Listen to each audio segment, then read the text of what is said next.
علماء کا ساتھ دو، علماء کا ساتھ دو۔ بسم اللہ الرحمن الرحیم، حامدا و مصلیا اما بعد، قال اللہ تعالی اعوذ باللہ من الشیطان الرجیم، بسم اللہ الرحمن الرحیم۔ الذين يأكلون الربا لا يقومون إلا كما يقوم الذي يتخبطه الشيطان من المس، ذلك بأنهم قالوا إنما البيع مثل الربا وأحل الله البيع وحرم الربا، وقال الله تعالى ولقد علمتم الذين اعتدوا منكم في السبت فقلنا لهم كونوا قردة خاسئين، وقال النبي صلى الله عليه وسلم الربا 73 بابا أيسرها مثل أن ينكح الرجل أمه، وقال النبي صلى الله عليه وسلم كسب الحلال فريضة بعد الفريضة، او كما قال علیہ الصلاۃ والسلام۔ حضرات معزز و مکرم سامعین کرام، اللہ تبارک و تعالی قرآن مجید میں ارشاد فرماتے ہیں، یا ایھا الذین آمنوا، اے ایمان والو، کلوا مما فی الارض حلالا طیبا، زمین میں سے حلال اور پاکیزہ چیزیں کھاؤ، ولا تتبعوا خطوات الشیطان، شیطان کے نقش قدم پر مت چلو، بے شک وہ تمہارا کھلا ہوا دشمن ہے۔ معزز سامعین کرام، حلال کمائی اور حلال اور پاکیزہ کھانے کا حکم اللہ تبارک و تعالیٰ نے قرآن میں، پیارے رسول صلی اللہ علیہ وسلم نے احادیث مبارکہ میں ارشاد فرمایا۔ حلال کمائی میں برکت ہے، خیر ہے، عزت ہے، رفعت ہے، اور دونوں جہان کی کامیابی ہے۔ اس کے بالمقابل حرام کی کمائی میں نحوست ہے، تباہی ہے، دین اور دنیا دونوں جہان کی بربادی ہے۔ کسب الحلال فریضہ، حلال کمائی حاصل کرنا فرض ہے، لیکن ساتھ ہی فرمایا بعد الفریضہ، حلال کمائی میں بھی اتنا مستغرق اور ڈوب نہ جاؤ جس سے فریضہ چھوٹ جائے، نماز چھوٹ جائے۔ بعد الفریضہ، فرض ادا کرنے کے بعد کسب حلال، پاکیزہ کمائی حاصل کرنا بھی فرض ہے۔ سعد بن ابی وقاص رضی اللہ عنہ ایک صحابی ہیں، جلیل القدر صحابی ہیں۔ اللہ کے رسول صلی اللہ علیہ وسلم سعد بن ابی وقاص کو ماموں جان کہتے تھے، اور کبھی فرماتے کہ سعد تیر چلاؤ، میرے ماں باپ آپ پر قربان۔ انہوں نے ایک دفعہ پیارے رسول صلی اللہ علیہ وسلم سے عرض کی، یا رسول اللہ، کوئی نسخہ ایسا بتا دیجئے کہ میں مستجاب الدعوات بن جاؤں۔ مستجاب الدعوات کہتے ہیں جن کی ہر دعا قبول ہو جائے۔ ہم اور آپ چاہتے ہیں نا کہ ہماری ہر دعا قبول ہو، ایسے لوگوں کو مستجاب الدعوات کہتے ہیں، جن کی ہر دعا قبول ہوتی ہے، کوئی رد نہیں ہوتی۔ تو سعد بن ابی وقاص نے پوچھا کہ یا رسول اللہ، دعا کر دیجئے کہ میں مستجاب الدعوات بن جاؤں۔ اللہ کے رسول صلی اللہ علیہ وسلم نے کوئی لمبا چوڑا نسخہ نہیں بتایا، ایک جملے میں جواب دیا، ایک جملے میں، اپنا کھانا پاکیزہ اور حلال بنا لو، مستجاب الدعوات بن جاؤ۔ ایک جملے میں جواب دیا۔ حرام مال جب پیٹ میں اترتا ہے، دعائیں قبول نہیں ہوتی، عبادت قبول نہیں ہوتی ہے۔ جو لوگ حرام کمائی کے ذریعے سے صدقہ دے دیتے ہیں، مسجدیں بنوا دیتے ہیں، مدرسے میں چندہ دے دیتے ہیں، یہی نہیں حج اور عمرے پہ عمرے کر لیتے ہیں، وہ اللہ کو دھوکہ دے رہا ہے، اللہ کو دھوکہ دے رہا ہے۔ اس کی ایک مثال ہے، آپ کسی بادشاہ کے دربار میں جائیں، بہترین عمدہ خوشنما شیشی لے کر جائیں، اب بادشاہ قبول کرے، برانڈیڈ ہے، خوبصورت ہے، اور جب بادشاہ شیشی کو کھولے ڈھکن تو اس کے اندر بدبو ہے، غلاظت ہے، نجاست ہے، تو بادشاہ کتنا خفا ہوگا۔ اسی طرح ایک نیک کام کا لبادہ اوڑھ کر حج کرنے جائیں، صدقہ خیرات کریں، اور ہماری کمائی حرام کی کمائی ہو تو رب خوش نہیں ہوگا۔ اللہ تعالیٰ اس صدقے کو قبول ہی نہیں کرتا جس کی کمائی حرام ہو۔ نبیوں کو بھی اللہ نے حکم دیا، اے نبی حلال اور پاکیزہ کھانا کھاؤ۔ آج ہمارے معاشرے میں میں یہ نہیں کہتا کہ 100% لوگ حرام کماتے ہیں، میں کہتا ہوں کہ 1 لیٹر دودھ میں 1 قطرہ ناپاک پیشاب کا ڈال دیا جائے اور کہا جائے اس کو پیو تو کوئی پسند نہیں کرے۔ 100% حلال کمائی اور حلال کھانے کا مطالبہ ہے شریعت میں، 100%۔ 100 روپے میں 1 روپیہ بھی حرام کا ہے، اس کی نحوست ہر جگہ گھومے گی۔ ہم اور آپ اپنے حالات پر غور کریں، ہم اپنے بچوں کو کیا کھلا رہے ہیں، کیا پہنا رہے ہیں، خود کیا کھا رہے ہیں، کیا پہنا رہے ہیں، ہماری دعائیں قبول کیوں نہیں ہوتی، ہمارے گھروں میں برکتیں کیوں نہیں ہوتی، تو کہیں نہ کہیں حرام کی آمیزش آپ کو نظر آئے۔ سود کا بازار گرم ہے، جھوٹی تجارت ہے، دھوکہ دے کے مال حاصل کرنا آج لوگوں کا شیوا بن گیا ہے۔ بس مال آنا چاہیے، دولت اکٹھی ہونی چاہیے، کہیں سے بھی آئے اس سے کوئی سروکار نہیں، بس آنا چاہیے۔ میرے دوستو، لوگ مال کی بہتات کو، مال کی کثرت کو برکت سمجھ بیٹھے ہیں۔ کثرت الگ چیز ہے، مال کی زیادتی الگ چیز ہے، برکت الگ چیز ہے۔ ایک انسان کروڑوں پتی ہو جائے، اسباب نیند تو خرید سکتا ہے، وہ مخملی گدے، توشک، تکیے، پلنگ اور اچھے سے اچھی فرنیچر، اے سی روم، سب کچھ دنیا جہان کے آلات خرید لے، مگر کروڑوں کی قیمت دے کر وہ نیند نہیں خرید سکتا۔ بتاؤ یہ چین ہے یا سکون ہے؟ آج بھی محققین کہتے ہیں کہ امریکہ جیسا امیر ملک میں بھی 75% لوگ نیند کی گولی لے کر سوتے ہیں۔ بتاؤ یہ سکون ہے یا بے چینی ہے؟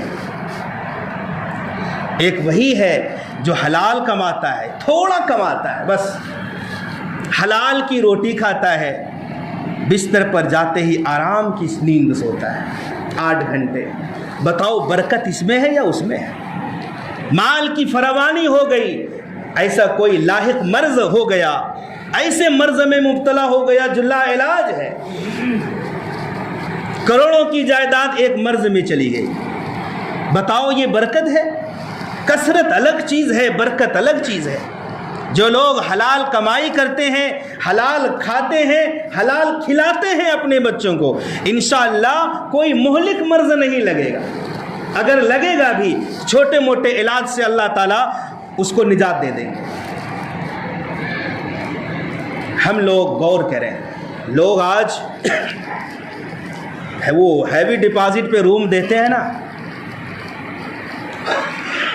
سوچو سود کسے کہتے ہیں؟ آپ نے کسی کو 10,000 روپے دیا، قرض دیا آپ نے، شرط یہ ہے کہ آپ 1 مہینے کے بعد جو ہمیں واپس کریں گے 10,000 تو ساتھ میں 1,000 اور دینا پڑے گا۔ تو یہ جو 1,000 اشترا ہے یہ سود ہے۔ 10,000 کے بدلے میں 10,000 آپ کو مل گئے، باقی 1,000 کس کے بدلے میں آپ لے رہے ہیں؟ یہ سود ہے۔ آپ نے کسی کو قرض دیا لیکن ساتھ میں شرط ٹھہرا دی کہ آپ نے واپسی پر اتنا پیسہ زیادہ دے۔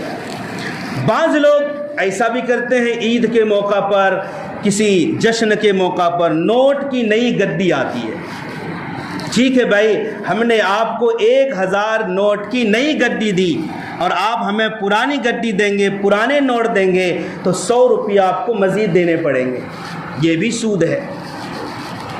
نئے پرانے کا کوئی مسئلہ ہی نہیں ہے، 1000 کے عوض 1000 ملے گا، 1 روپیہ بھی اضافہ لیا آپ نے تو وہ سود ہے۔ ہاں، ایک ملک کی کرنسی کے بدلے دوسرے ملک کی کرنسی سے آپ مبادلہ کریں تو اس میں کمی زیادتی ہو سکتی ہے۔ انڈیا کا پیسہ ہے، سعودی عرب کے پیسے سے تبادلہ کرے تو کمی بیشی چلتی ہے، وہاں سود نہیں۔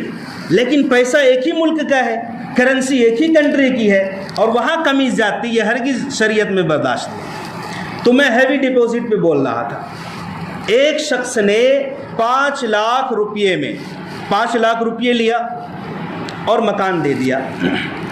دینا بھی سود ہے، لینا بھی سود ہے، آپ سمجھو، کیونکہ آپ نے جس کو 5 لاکھ روپیے دیے ہیں مثال کے طور پر 2 سال کے لیے، یا جب آپ کے پیسے واپس ہو جائیں گے آپ مکان خالی کریں گے تو آپ کو 5 لاکھ روپیے تو واپس مل ہی جائیں گے، لیکن 2 سال تک آپ نے مکان سے جو فائدہ اٹھایا کس عوض میں اٹھایا؟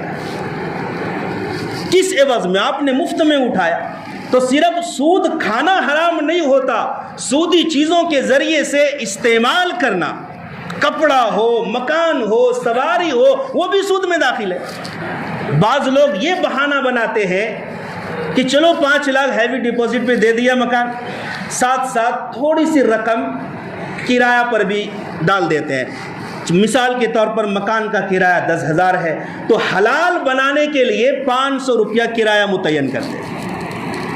بھائی، آپ نے کرایہ معاف کر دیا ہیوی ڈپوزٹ کے بدلے، یہ بڑا سود ہے۔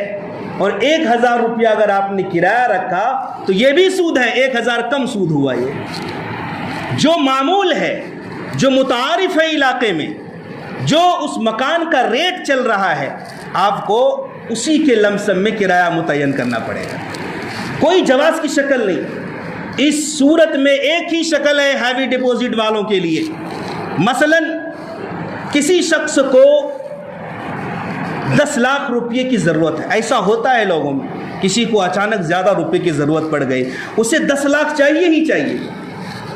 آپ ایسا کر سکتے ہیں، آپ چند سالوں کا کرایہ ایک ساتھ وصول کر سکتے ہیں۔ مثال کے طور پہ 10,000 روپے ایک مہینے کا کرایہ ہے تو آپ صاحب کرایہ سے 4-5 سال کا کرایہ اکٹھے وصول کر لیں، تو یہ ایک شکل ہے۔ لیکن ہیوی ڈپوزٹ کا جو عام چال چلن ہے اس وقت وہ درست نہیں ہے، یہ بے برکتی لائے گی تو لائے گی۔ بہانہ شریعت میں نہیں چلتا، یہودیوں نے بھی بہانہ بنایا تھا۔ اللہ نے فرمایا تھا سنیچر کے دن میں عبادت کرنی ہے، شکار بھی نہیں کرنا۔ یہودیوں نے کی ایک جماعت نے یہ طریقہ اختیار کیا۔ ڈاکٹر اسرار احمد لکھتے ہیں رحمۃ اللہ علیہ اپنی تفسیر میں کہ سنیچر کے دن مچھلیاں دریاؤں کے کنارے امڑتی تھی، یہ اللہ کی طرف سے امتحان تھا۔ سنیچر کا دن ختم ہوتے ہی مچھلیاں غائب ہو جاتی تھی، شکار کرنے میں دشواری پیش آتی۔ سنیچر کے دن بطور امتحان مچھلیاں خود بخود آ جاتی تھی سمندر کی سطح پہ، دریاؤں کی سطح پہ، اور اللہ کی طرف سے روک تھا کہ شکار نہیں کر سکتے۔ لوگوں نے یہ بہانہ بنایا کہ چلو سنیچر کو ہم شکار نہیں کرتے، لیکن سمندر اور دریا سے ایک نالی کی شکل میں پانی کا راستہ لایا اور دور ایک گڑھا کھود دیا۔ جب سنیچر کا دن وہ پانی کے ذریعے سے مچھلیاں اس گڑھے میں بھر جاتی تھی تو واپسی کا جو پانی کا راستہ ہوتا وہاں پر بند کر دیتے تھے۔ جب سنیچر کا دن غائب ہو جاتا تو اتوار کو پھر شکار کر لیتے۔ تو اس بہانے سے کہ ہم سنیچر کو شکار نہیں کرتے، شکار تو ہم اتوار کو کرتے ہیں، تھوڑا سا بہانہ بنایا۔ علماء نے سمجھایا، اس وقت کے صالحین نے سمجھایا، نہیں مانے لوگوں نے، اللہ تعالیٰ نے بھی ڈھیل دی۔ پھر وہ دن آیا، ایک دن جب صبح گاؤں والے جاگے تو دیکھا کہ فلاں فلاں فلاں گھر سے لوگ نکل نہیں رہے۔ دروازہ کھول کے دیکھا گیا تو جو لوگ شکار میں ملوث تھے سب کے سب بندر بن چکے۔ وَلَقَدْ عَلِمْتُمُ الَّذِينَ اعْتَدَوْا مِنْكُمْ فِي السَّبْتِ، تحقیق کہ تم لوگوں کو معلوم ہوگا وہ واقعہ جب کہ سبت والوں نے، سبت کہتے ہیں سنیچر کے دن کو، ان لوگوں نے حد سے تجاوز کیا، فَقُلْنَا لَهُمْ كُونُوا قِرَدَةً خَاسِئِينَ، ہم نے فیصلہ کر دیا، ہم نے کہا کہ ذلیل و خوار بندر بن جاؤ۔ چھوٹے چھوٹے بچے بھی بندر بن گئے تھے، عورتیں بندریا بن گئی تھی، بڑے لوگ بڑے بندر بن گئے، پونچھ بھی ساتھ میں۔ 3 دن کے اندر سب کے سب ختم ہو گئے، ان کی نسل چلی نہیں۔ مسخ شدہ قومیں 3 دن تک زندہ رہتی۔ یہ جو بندر آج کل نظر آتے ہیں یہ نسل نہیں ہے ان کی، یہ تو اسپیشل الگ ہی جانور ہے، اللہ نے بنایا ہے۔ وہ تو بطور سزا کے، تو ہیلے بہانے، حرام کو حلال کرنے کے بہانے، شریعت میں اس کی اجازت نہیں ہے۔ حضرات معزز دوستو بزرگوں، حلال کمائی کی ترغیب رسول پاک صلی اللہ علیہ وسلم نے اس طور پر بتائی ہے کہ ایک انصاری صحابی مفلوق الحال دربار رسالت میں آئے، یا رسول اللہ کچھ مدد کر دیجئے۔ اللہ کے نبی صلی اللہ علیہ وسلم نے فرمایا تمہارے پاس کچھ ہے نہیں؟ کہا کہ ایک کمبل ہے، ایک پیالہ ہے، کمبل کو اوڑھتا ہوں، بچھاتا ہوں اور پیالے میں سے پانی پیتا ہوں۔ آقائے کریم علیہ الصلاۃ والسلام نے فرمایا دونوں لے آؤ۔ انصاری صحابی دونوں لے آئے، اللہ کے نبی نے اپنے ہاتھوں میں لیا اور صحابہ کے مجمع میں فرمایا کون اسے خریدے گا؟ ایک شخص نے کہا 1 درہم میں دونوں خریدوں گا۔ اللہ کے نبی نے فرمایا کون زیادہ دیتا ہے؟ اللہ کے نبی نے نیلام کر دیا، 2 درہم میں دونوں چیزیں بیچ دی۔ اس صحابی کے ہاتھ میں 2 درہم دیے، کہا 1 درہم کا غلہ خرید کر گھر والوں کو دو اور 1 درہم کی ایک کلہاڑی خرید کر لاؤ۔ چنانچہ کلہاڑی لائی گئی۔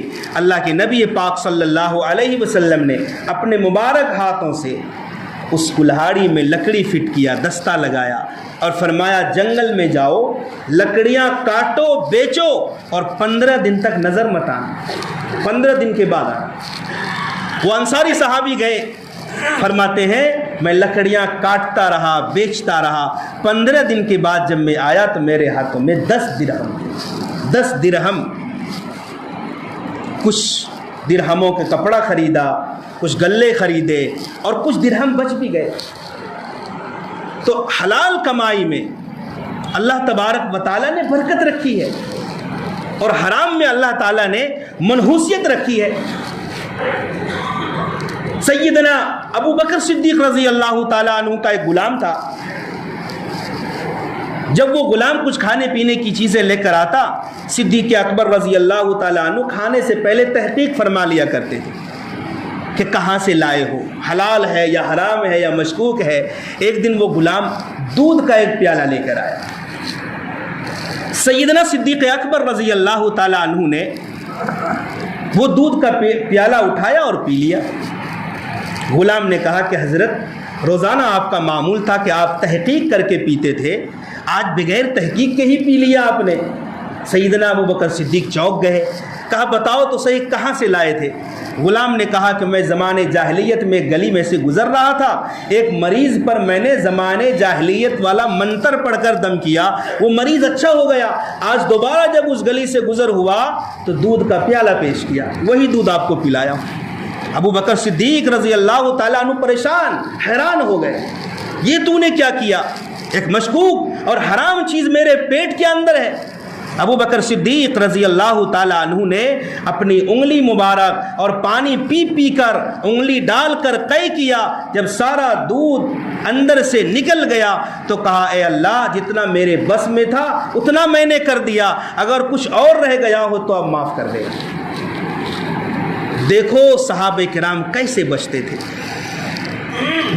کتنا احتیاط سیدنا ابو بکر صدیق رضی اللہ تعالیٰ عنہ کی زندگی۔ جو لوگ سودی کاروبار کرتے ہیں، قرآن کہتا ہے الذین یاکلون الربا، جو لوگ سود کھاتے ہیں، لا یقومون الا کما یقوم الذی یتخبطہ الشیطان من المس، قیامت کے دن اس طرح وہ حاضر ہوں گے وہ لوگ جس طرح جن اور پریت نے، بھوت نے کسی انسان کے ساتھ لپٹ کر اس کو پاگل بنا دیا، پاگل جنونی کیفیت میں حاضر ہوگا۔ سبھی سمجھ جائیں گے کہ یہ سود خور ہے. سود کا 1 درہم حدیث میں ہے یا 1 دینار، 1 روپیہ سمجھو اس کو مثال کے طور پر، 36 مرتبہ زنا کرنے سے زیادہ سخت ہے. اور مستدرک حاکم کی روایت ہے الربا 73 بابا، سود کے 73 گناہ ہے. ایسرھا مثل ان ینکح الرجل امہ، 73 گناہ ہے سود کے، جن میں سے سب سے ہلکا گناہ سود کا یہ ہے کہ آدمی اپنی ماں کے ساتھ نکاح کرے. نعوذ باللہ. میرے دوستو بزرگوں، صرف دنیا ہی میں اس کا عتاب نہیں ہوتا، قیامت کے دن بھی سود خوروں کا برا حشر ہوگا. پیارے رسول صلی اللہ علیہ وسلم فرماتے ہیں معراج کی رات جب میں اوپر گیا تو میں نے دیکھا کہ ایک شخص خون کے نہر کے بیچ ہے، وہ باہر نکلنا چاہتا ہے. جب بھی وہ کنارے آتا ہے، کنارے پر ایک شخص کھڑا ہے جو اس کے منہ پر زور سے پتھر مارتا ہے. وہ شخص جہاں سے آیا تھا وہیں واپس چلا جاتا ہے. یہ سلسلہ جاری رہتا ہے. اللہ کے نبی فرماتے ہیں میں نے جبریل علیہ السلام سے پوچھا یہ کون ہے؟ جبریل علیہ السلام نے فرمایا یہ خون کے نہر میں کھڑا شخص سود خور ہے. دوسری روایت میں اس طرح ہے کہ اللہ کے نبی صلی اللہ علیہ وسلم نے دیکھا ایک شخص ہے، اس کا پیٹ بہت بڑا ہے کمرے کی مانند، اور اس کے پیٹ میں سانپ بھرے ہوئے ہیں جو اس شخص کو ڈس رہے ہیں. ایک تو سانپ کو دیکھ کر ہی آدمی پریشان ہو جاتا ہے، جب اس کا پیٹ وہ بھی کمرے جیسا بڑا اور اس میں سانپ بھرے ہوئے ہوں، کیا بے چینی ہوگی اس کا تصور نہیں کر سکتے. یہ سود خوروں کا حشر ہوگا. میرے بھائیو دوستو بزرگوں، تو ضرورت ہے حلال کمائی کی. تھوڑا کمانا ہے مگر حلال کمانا ہے. حرام تو انسان کی زندگیوں کو تباہ کر دیتا ہے. اولاد نافرمان ہو جاتی ہے، ماں باپ کی اولاد سنتی ہی نہیں ہے. آج ہم سب اس پر توجہ دیں کہ ہماری کمائی کے کس حصے میں حرام کی آمیزش ہے. اگر ہے تو توبہ کریں، اور توبہ کے 4 شرائط ہیں.